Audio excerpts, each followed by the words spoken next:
So,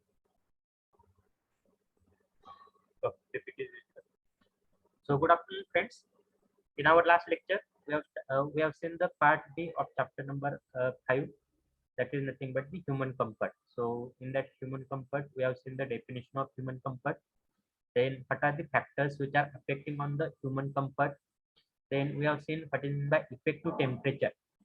And based on that effective temperature, application of effective temperature is nothing but the effective temperature comfort chart. So we have also seen the effective temperature comfort chart. Now last 2 points are remaining from chapter number 5. Out of that, first point is nothing but the concept of infiltration and ventilation. Concept of infiltration and ventilation. And second point is nothing but indoor air quality. So after completion of these 2 points, our chapter number 5 will get completed, and after that we are going to switch to the our last chapter, that is nothing but air distribution system. So what is the meaning of infiltration and ventilation? So these both the words are having the different meaning, and both the words are used in case of air conditioning system, or in case of designing of air conditioning system. So infiltration and ventilation. Suppose we are having any building. Suppose we are having any building. Suppose this has a building which we have uh, for that building. Suppose we have did the air conditioning. So if I am doing the air conditioning for this building, that means continuously I am supplying the conditioning air to this building. Continuously I am supplying conditioning air to that building for the purpose of human comfort or for the purpose of occupant comfort.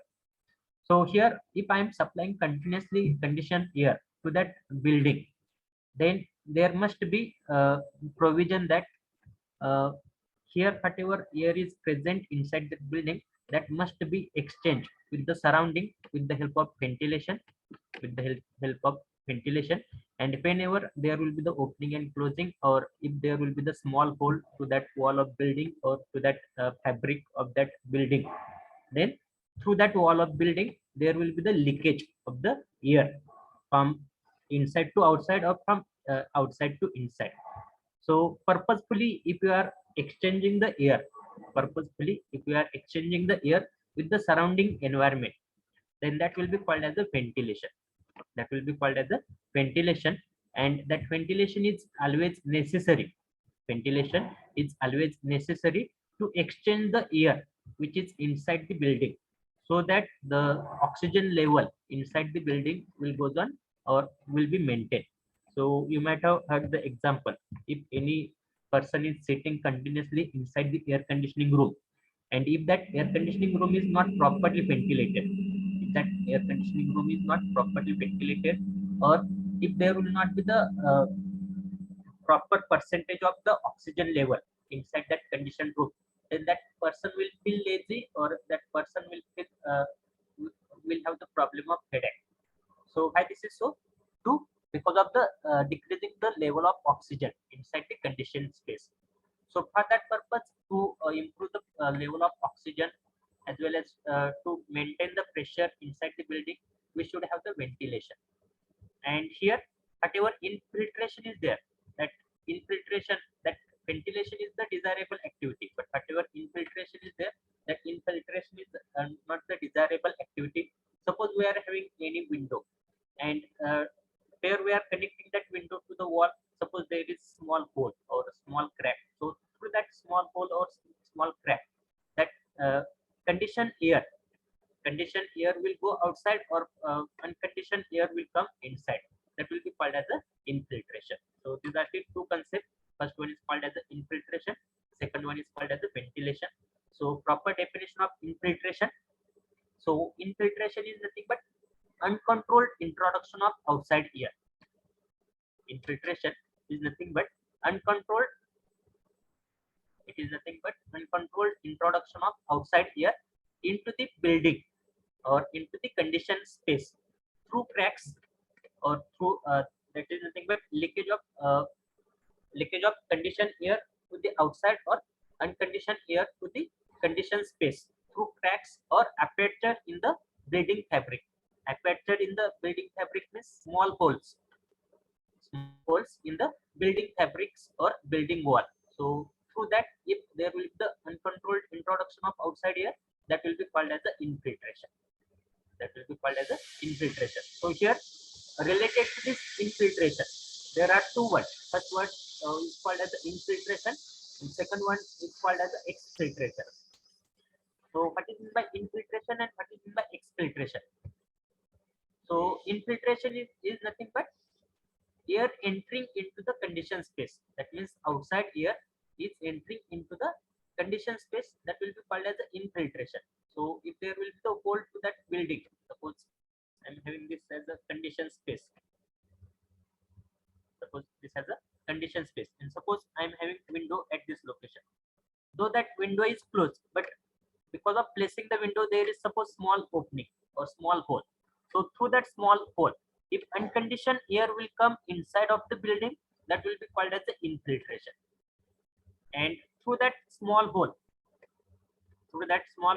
suppose outside, conditioned air is going outside of the building, then that will be called as a exfiltration. So infiltration is nothing but air entering into the building. Exfiltration is nothing but air leaving uh, in the home, and that will be driven, or that will be caused because of the wind or temperature difference or stack or chimney effect, and also mechanically induced by fans in the building. So whatever this infiltration or exfiltration will be there, that will be mainly caused because of the pressure difference and temperature difference between the uh, enclosed space and outside, or temperature and pressure difference between the conditioned room and outside air, as well as because of stack or chimney effect, and it can also be induced because of the fan in the building. So that concept will be called as a infiltration. So here I'm having one diagram. I'll show that diagram. So here, suppose this is the building. And if through leakage, and suppose I'm having the here. This is the space where I have provided the conditioned room or conditioned air. So because of small hole, if there will be the air leakage inside the building, then that will be called as the infiltration. Or because of small hole, if there will be the air leakage from the building towards the outside, that is nothing but air is leaking out, that will be called as the exfiltration. So this is the concept called as infiltration. And ventilation.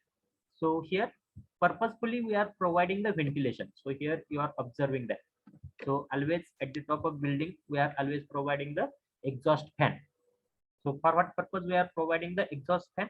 So with the help of that exhaust fan, we can control the with the help of that exhaust fan, which we will have the ventilation. And because of having the ventilation, we are able to control the level of oxygen inside the building, as well as level of pressure inside the building, pressure of the uh, air inside the building. So ventilation. So here ventilation is nothing but mechanical introduction of outside air. Ventilation is nothing but mechanical introduction of outside air to replace the oxygen or dilute the contaminants or to pressurize the building. So whatever purpose of ventilation will be there. So first purpose of ventilation will be to maintain the oxygen level. Second purpose of ventilation is nothing but to dilute the contaminant. So in the conditioned room, suppose there are some amount of contaminants. So if the concentration of that if we are not having the ventilated air, then concentration of that contaminant will goes on increasing, and because of the same, here whatever human being which are sitting inside that room will not feel comfortable. So to dilute that contaminants or to foreign particles, we should have the ventilation, as well as to pressurize the building. So to keep the minimum pressure inside the building, we should have the ventilation here. So this is the concept called as the infiltration and ventilation. Now, last point from this chapter.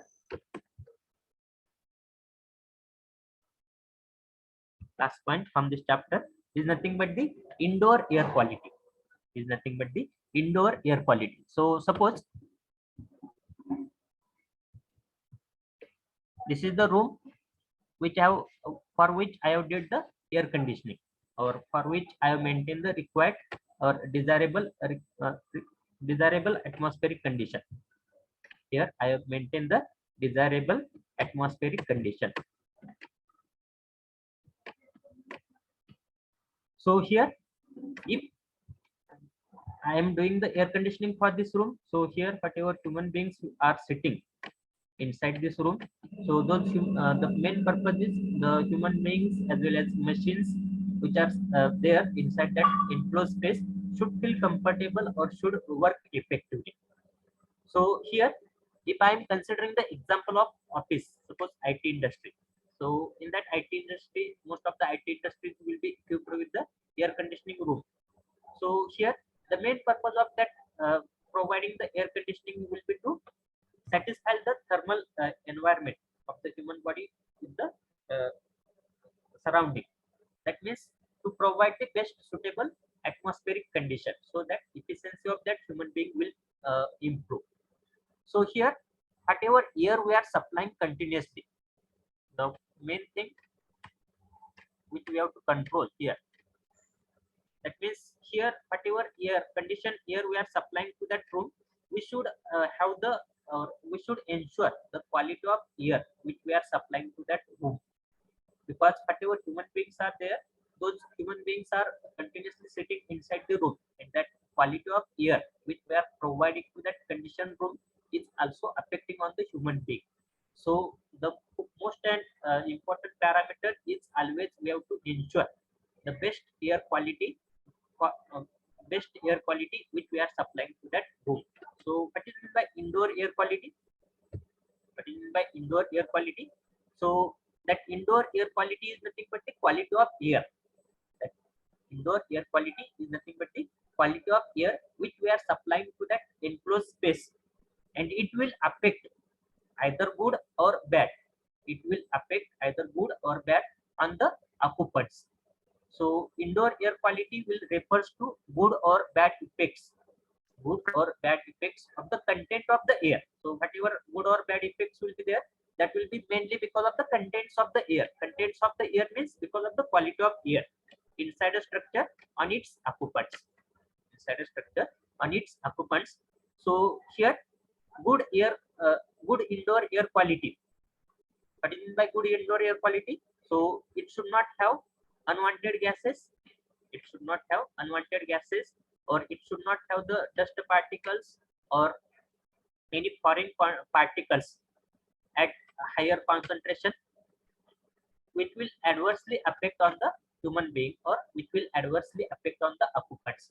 So good indoor air quality will indicate that having no unwanted gases or particles in it at concentration, which will adversely affect on the occupants or which will adversely affect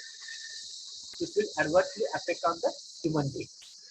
And poor indoor air quality or bad indoor air quality will have the gases or particles, will have the foreign gases or particles in excessive concentration, so that it will affect on the satisfaction as well as health of the human being or health of the occupants. That means if we are providing the poor indoor air quality, then whatever human beings are sitting, those human beings will not feel comfortable.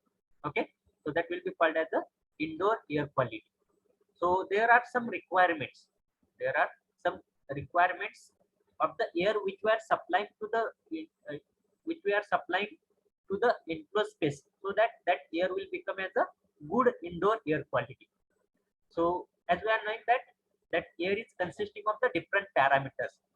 So if we are going to control those all those air parameters in the standard level, if we are going to control all those air parameters in the standard level, then we are going to say that we are providing the good indoor air quality.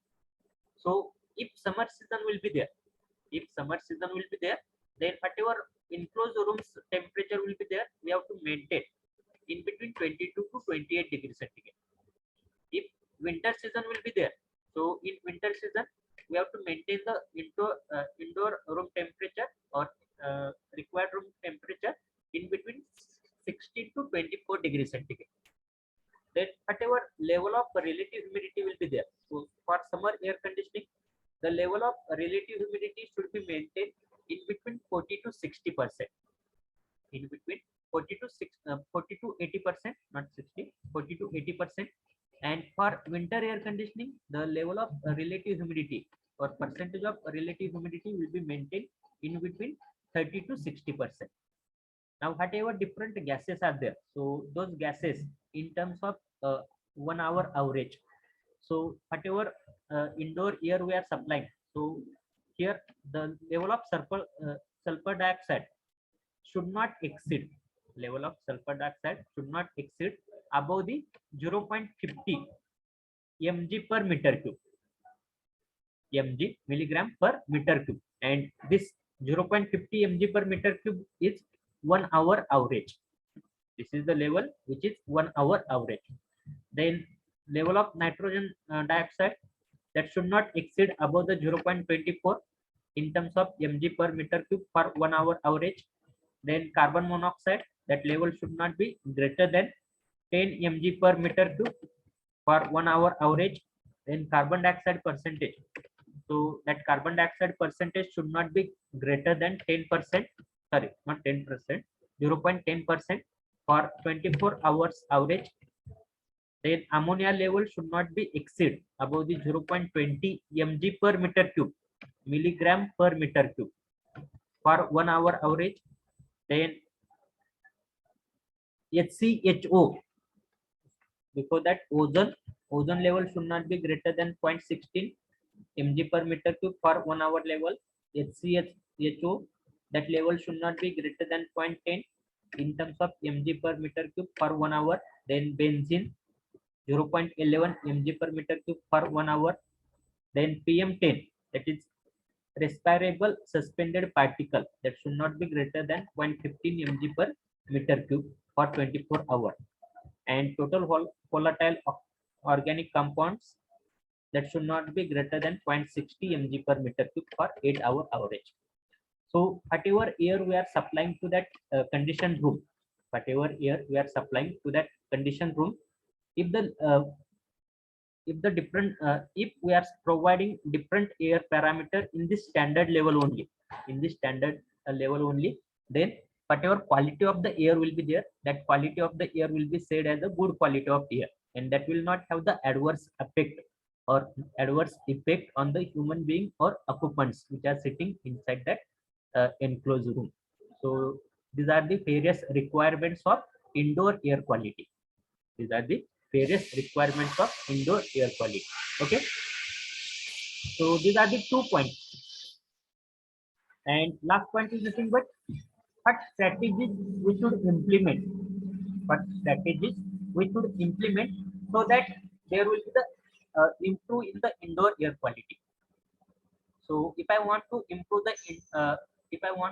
the indoor air quality, then first of all I should have the control on the pollutant source. So if any pollutants is mixing inside that room, then I should find out the source of pollutant, and I should have the control on that source of pollutant. I should have the control on that source of pollutant so that I can improve the indoor air quality. Second one is nothing but by increasing the ventilation. By increasing the ventilation, that means we are exchanging.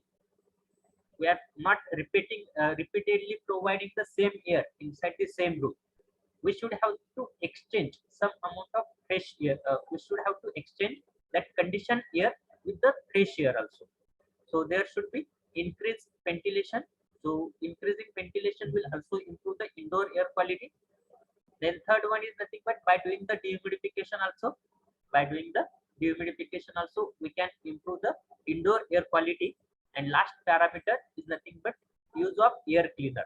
So whatever dust particles will be there, or whatever foreign particles will be there, so those will be cleared, or those will be collected with the help of dust collectors as well as with the help of filters.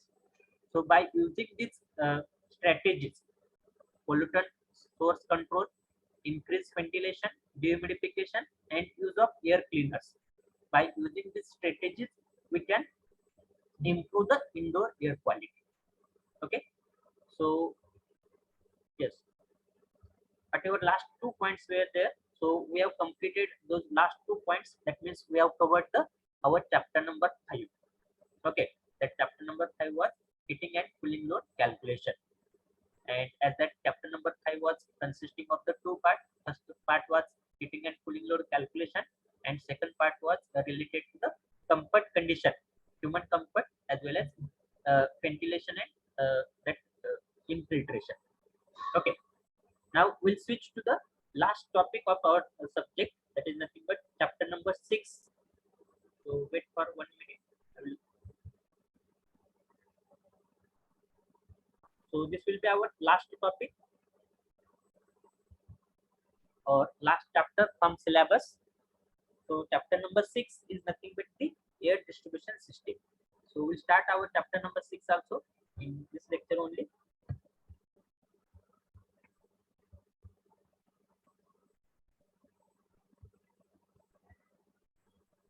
Wait for 1 minute only.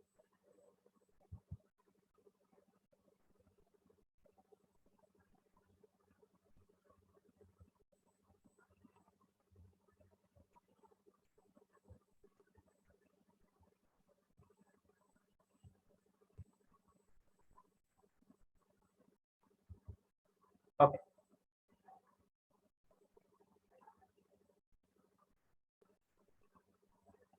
Okay. So we'll start our last topic from this chapter. Sorry, last topic from this syllabus subject, refrigeration and air conditioning. So chapter number 6, that is nothing but air distribution system. So university has allocated number of hours as a 5 hours for completion of this chapter. So nearly 5 to 6 or maximum 7 hours will be required for completion of 100% syllabus. So whatever practicals will be there, we will simultaneously take the practical and we will complete the practicals also. Okay. So here, if you see the syllabus for this chapter number 6, air distribution system. So here, this chapter number 6 is also divided into two parts. Out of that, first part is related with the duct. So here, related to the duct, we have to see what is meant by duct, then what are the classification of duct, then what is the material which we are using for preparation of duct or manufacturing of duct, then what are the pressures in the duct, then flow through duct, then what are the various pressure losses in the duct. So here in the duct there will be two losses, pressure losses. So first pressure loss is nothing but frictional loss, second pressure loss is nothing but dynamic loss. So as pressure as losses in the pipe, similar to that, there will be the losses in duct. Then airflow through the simple duct system. Then what is by equivalent diameter that we are going to see. Then methods of duct design system. So there will be three methods. First one will be called as a equal friction method. Second one will be called as a velocity reduction method, and third one will be called as a static regain method. And we have to see numericals on the duct design system. So this is the part A, and whatever part B will be there, so that part B will be related with the air handling unit. So we have to see what is by air handling unit, then what is by fan coil unit, then what are the different types of fan which are used in air conditioning application, then what is by fan law, filters, then supply and return grills we have to see. Then we have to see the sensors. Those sensors are nothing but humidity sensors, temperature sensors, and smoke sensor. So this is the entire syllabus for our chapter number 6. So this chapter number 6 will be again classified into two parts, part A and part B. And total hours allocated by the university for completion of this chapter is nothing but 5 hours. So we'll directly start our chapter number 6, and in that we'll see the part A, that is nothing but duct. So air distribution system. So we have seen the air conditioning system. So whatever air conditioning, also we have seen the classification of air conditioning system. So what exactly we are doing in case of air conditioning system? What exactly we are doing in case of air conditioning system? So with the help of air handling unit, with the help of air handling unit, or whatever outside air will be there, or whatever atmospheric air will be there. So we are doing the processing on that outside air or atmospheric air in the air handling unit. In the air handling unit, we are doing the processing on that outside air. That means either we are increasing the either we are heating that air, either we are cooling that air, or either we are increasing the humidity. That means we are adding the moisture particle or we are removing the moisture particle. And after doing that desirable processes inside that air handling unit, whatever processed air will be there, that processed air will be supplied. That processed air will be supplied to the condition room. That processed air will be supplied to that condition room, so that whatever required design condition will be there, that will be achieved. So here we have to see how to transfer or how to carry out. So here in that air handling unit, so at the outlet of air handling unit, after doing the processing in that air handling unit, whatever whatever air we are doing, whatever air we are getting, so that air will have the condition of supply air. So to carry out that condition of supply air from air handling unit to the required room condition or to the enclosed space, we are carrying that air with the help of enclosed space. So that enclosed space will be called as a duct. So here in the air distribution system, the main important part is nothing but the duct. So what is the necessity for providing the duct? What is the necessity for providing the duct? So whatever ducts are there, so those ducts will be used, or those ducts will be utilized to carry out the conditioned air.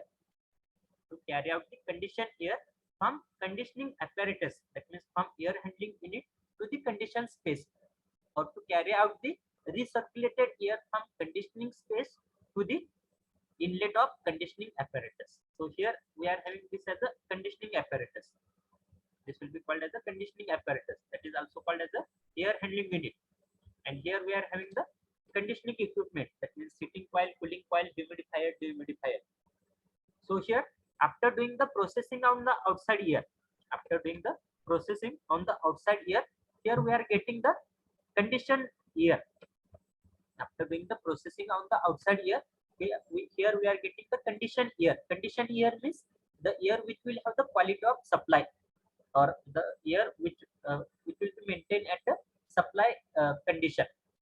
So to carry out that air, or to carry out that conditioned air from conditioning apparatus, this is called as a conditioning apparatus.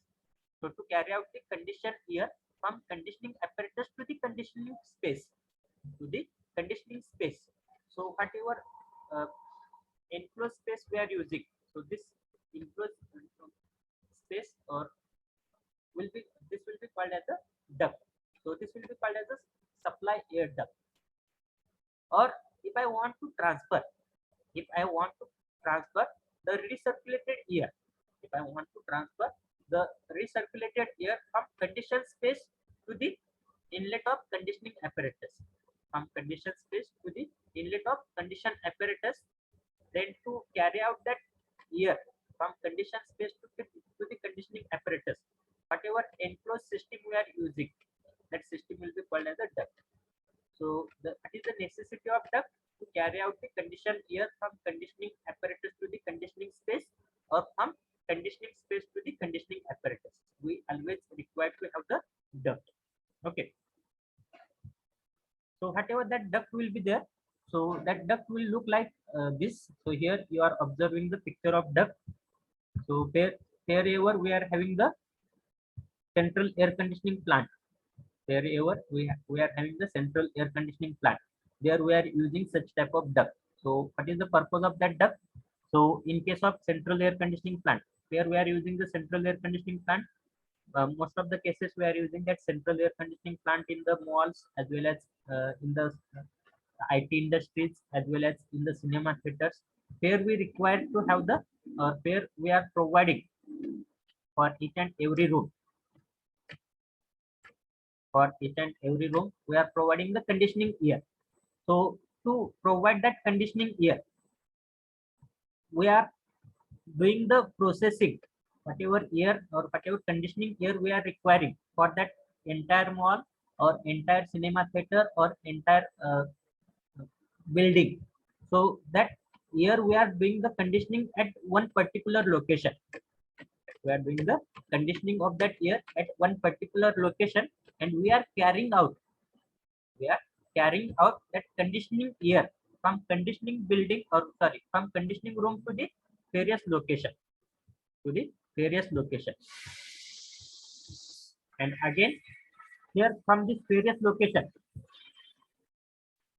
again from that various location, we are carrying out, the recirculated air, and that recirculated air again we are supplying to that conditioning space, conditioning apparatus. So to carry out that air from conditioning apparatus to the conditioning space, or from conditioning space to the conditioning apparatus, we are always using the ducts. So here whatever ducts we are using, those ducts will be classified into different category. So out of that, first category of duct is nothing but according to type of air, according to type of air which that duct is carrying. So according to type of air, there will be three types of duct. First one will be called as a supply air duct, second one will be called as a return air duct, and third one will be called as a fresh air duct. So out of that, what is meant by supply air duct? So here, supply air duct is nothing but the duct which is carrying the conditioning air. Supply air duct is nothing but the duct which is carrying the conditioning air from conditioning apparatus to the conditioning space. From conditioning apparatus to the conditioning space. That means whatever this enclosed space we are using, some confined space we are using, that will be called as a supply air duct. That will be called as a supply air duct. Return air duct. Return air duct is nothing but the duct which is carrying out recirculated air. Return air duct is nothing but the duct which is carrying a recirculated air from conditioning space to the conditioning apparatus. That means here, whatever this duct will be there, this duct is carrying out the conditioning air or return air from conditioning space to the conditioning apparatus. That's why this will be called as a return air duct. This will be called as a return air duct or a recirculated air duct. And third one is nothing but fresh air duct. So the duct which is carrying out the fresh air, the duct which is carrying out the fresh air from atmosphere to the conditioning apparatus, to the conditioning apparatus. So here you are observing this duct. So this duct will be called as a fresh air duct. So these are the three categories of duct, and that is depending upon the type of air which that duct is carrying out. Type of air which that duct is carrying out. Then second classification of the duct is nothing but according to pressure in the duct. According to pressure in the duct. So whatever ducts are there, so that duct is carrying out the air to that duct. So when it is possible to carry out the air from this location to this location, when it is possible to carry out the duct, sorry, when it is possible to carry out the conditioned air from this location to this location, if there will be the pressure difference, if there will be the pressure difference, then and then only it is possible to carry out the air from higher pressure to the lower pressure side.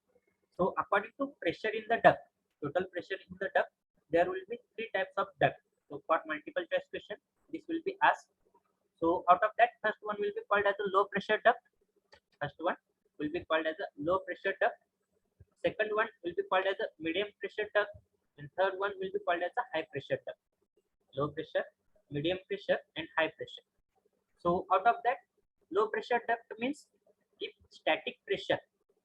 So whatever duct will be there, that duct will carry out basically two type of pressure. First one will be called as a static pressure. Second one will be called as a dynamic pressure.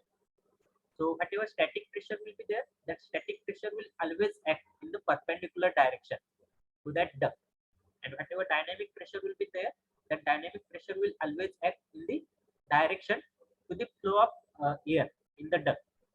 So if the static pressure, or if the value of static pressure inside the duct is less than 50 mm of water gauge or 50 mm of water column, the pressure, static pressure inside the duct is less than 50 mm of water column or 50 mm of gauge, water gauge, then such type of duct will be called as a low pressure duct. This type of duct will be called as a low pressure duct. Second one is nothing but medium pressure duct. Second one is nothing but medium pressure duct. So if static pressure is in between, so whatever pressure which is acting perpendicular to the direction of duct material. So if that static pressure is in between 50 mm to 150 mm of water column, if the static pressure is in between 50 mm to 150 mm of water column, then such type of duct will be called as a medium pressure duct. And high pressure duct means if the static pressure inside the duct will be above 150 mm of water gauge, above 150 mm of water gauge, then such type of duct will be called as a high pressure duct. So this is the second type of classification of the duct, that is based on the pressure inside the duct. Based on the pressure inside the duct. Then third type or third classification of duct is based on the velocity of the air inside the duct. So whatever air is passing or whatever condition air is passing through that duct. So depending upon the velocity of the air, inside the duct, there will be two types of duct. Out of that, first one will be called as a low velocity duct. Second one will be called as a high velocity duct. So low velocity duct means if the air velocity inside the duct is up to 600 meter per minute. एका मिनिटाला जर 600 metre एवढे distance carry out होत असेल, up to 600 metre per minute एवढं जर distance ती air carry करत असेल inside the duct, then such type of duct will be called as a low velocity duct. Such type of duct will be called as a low velocity duct. So air velocity is up to 600 meter per minute. And if air velocity inside the duct, is more than 600 meter per minute, then such type of duct will be called as a high velocity duct. Okay. Now next point is nothing but duct material and duct shape. So if I want to manufacture the duct, then for manufacturing of duct, which material I am using? So here you are observing this as a duct. So here such type of ducts will be used in the industries. Here there is one. Here also there is a duct. So this is nothing but the duct. So which material we are using? So normally we are using the galvanized iron sheet metal for manufacturing of duct. Along with galvanized iron sheet metal, we are also using the aluminum sheet metal. And nowadays maximum times we are using the resin bonded glass fiber.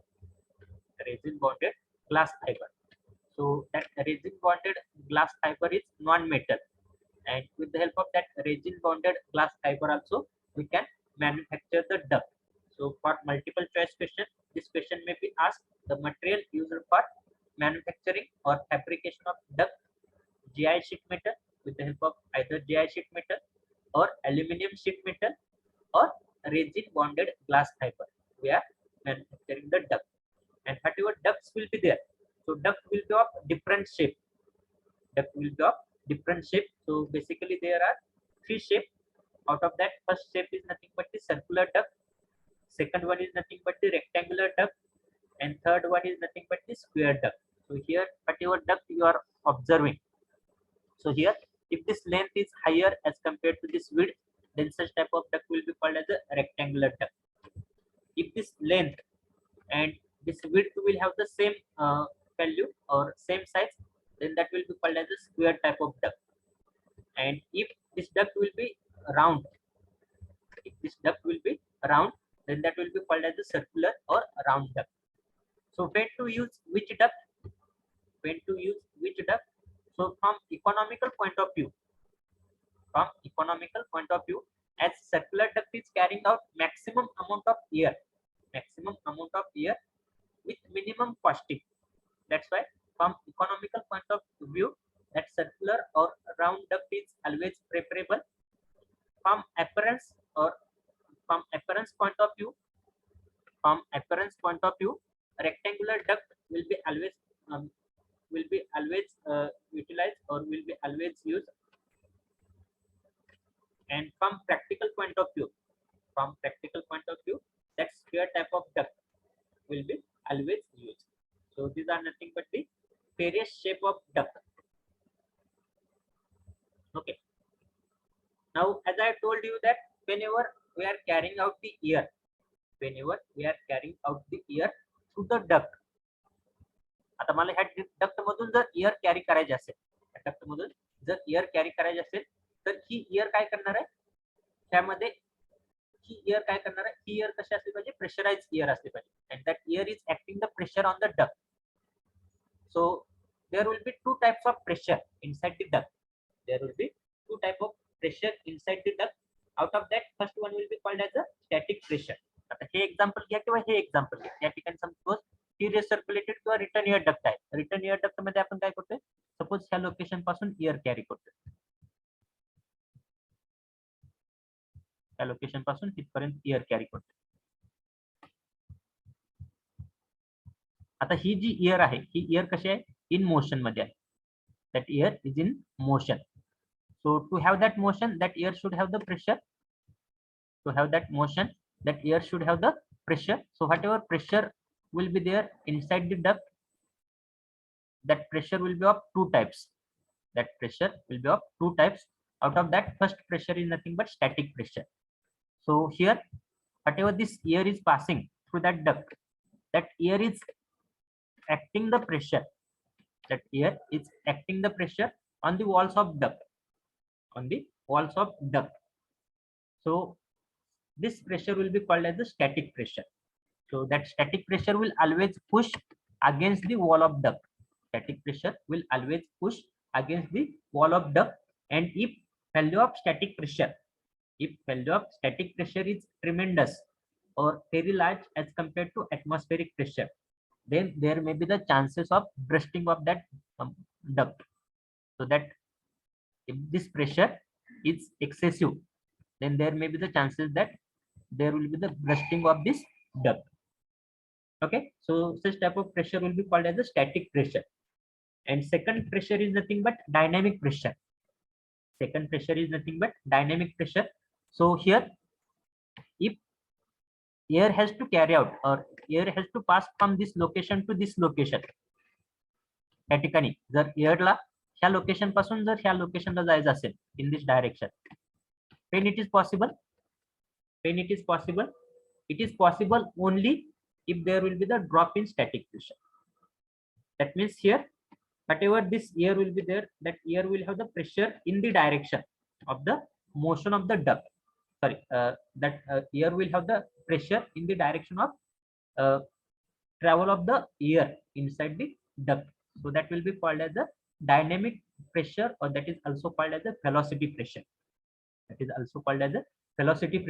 And always keep in mind that velocity pressure will be occurring mainly because of drop in static pressure. And if I'm going to add static pressure and dynamic pressure, that dynamic pressure is also called as a velocity pressure. Static pressure will be always denoted by letter PS, and dynamic or velocity pressure will be always denoted by letter PV. So static pressure plus dynamic pressure will be called as the total pressure. So total pressure is nothing but addition of static pressure plus dynamic pressure inside the duct. And normally pressure in the duct is measured in terms of mm of water gauge. Pressure inside the duct will be measured in the terms of mm of water gauge. Okay, so this is related to the pressure in the duct. Now next one is nothing but pressure losses in the duct. Now whenever that air is passing, air is passing from one location to another location. Suppose that air has to pass, or that air has to travel from this location up to this location.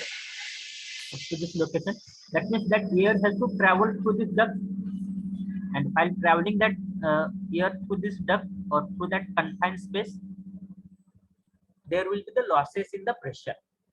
there will be the losses in the pressure. So basically there will be two types of losses. Basically there will be two types of losses which will occur inside that duct. Out of that, first one will be called as a frictional loss. Out of that, first one will be called as a frictional loss. So here, if I am assuming I am having the suppose rectangular type of duct. Suppose this has a my rectangular type of duct.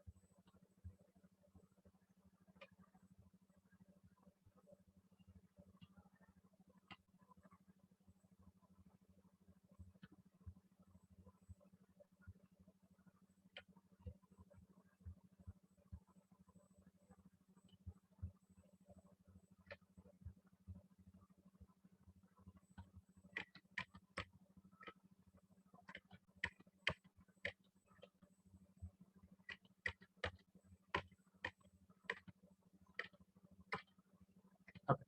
Suppose this is my rectangular type of duct. So whenever that conditioned air or recirculated air is passing through this duct, so we are knowing that the air which is in contact with the this surface, the air which is in contact with the surface of duct, that air will have the velocity as a equal to 0, and the air which is at the center will have the higher value of velocity. That means here, if I draw the velocity profile, then velocity profile at this location will be likewise. Velocity profile at this location will be likewise. That means central layer of the air will have the higher value of velocity. Whatever layer adjacent to that central layer will have the second highest value of velocity, and that value of velocity will goes on decreasing towards this direction, as well as that value of velocity will goes on decreasing towards this direction, and the layer which is in contact with the surface of the duct will have the value of velocity equal to 0. Will have the value of velocity equal to 0. Why this is so? So this will be mainly because of the friction. This will be mainly because of the friction. So here, as each and every layer is having the different value of velocity, that means in between each and every layer of that air, there will be the friction, or there will be the frictional losses. So the loss of pressure, which is occurred because of friction, the loss of pressure which is occurred because of friction, that will be called as a frictional loss. That will be called as a frictional loss. And in case of duct design, that frictional loss is having the major problem. And second one is called as the dynamic or velocity loss. Dynamic or velocity loss.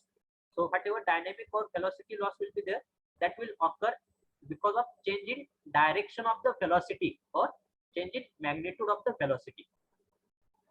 Because of change in direction or magnitude of velocity, or because of in general, that velocity loss or dynamic loss will occur because of change in velocity.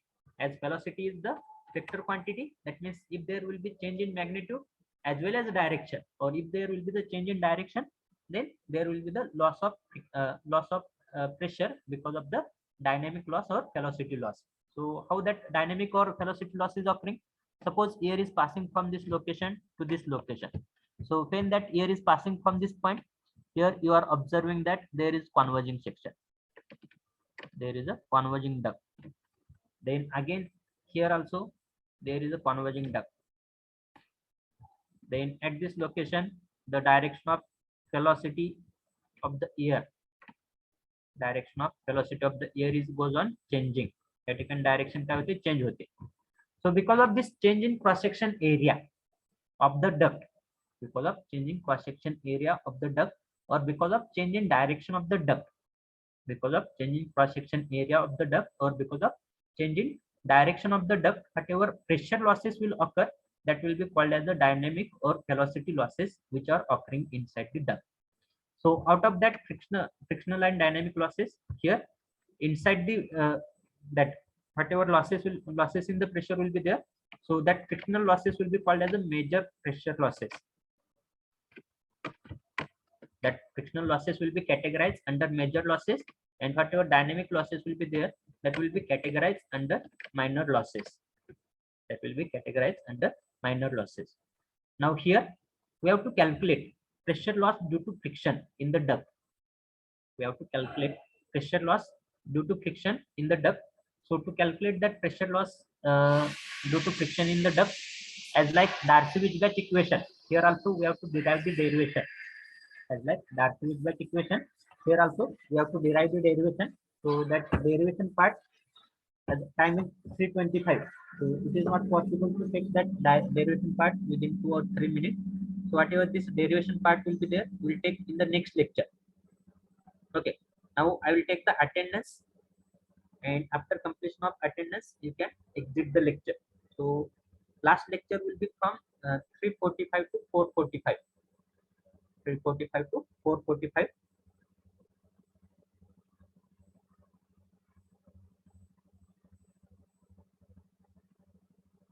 Wait for 1 minute. I will take the attendance.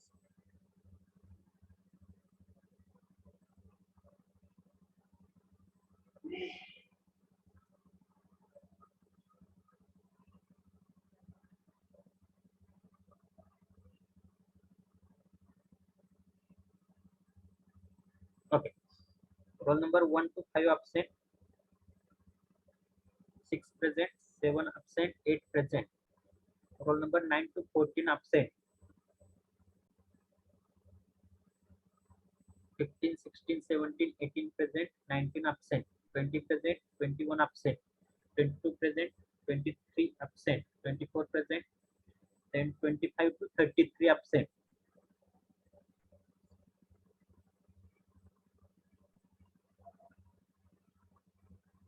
34 present, 35 present, 36 to 41 absent,